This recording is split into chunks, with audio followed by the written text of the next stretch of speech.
Gareth, no doubt, back on Wales duty and coming in for a huge game, top of the group against a Belgian side, World Cup quarter-finalists and favourites for the campaign, for the group.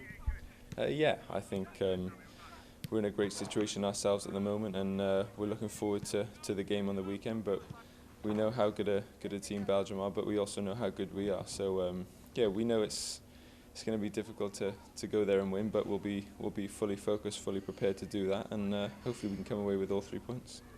3 games gone, top of the group. We haven't been in that position, I don't think, since you've been playing for Wales. It's a change, isn't it? It's a good position to be in.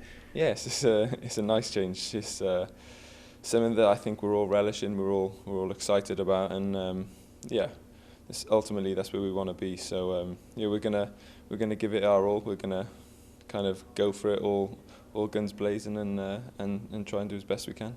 I think it certainly showed in the last 2 games. The whole country's bought into it, together stronger, and bought into the side and what they're trying to achieve. I mean, the response from the fans was fantastic, wasn't it?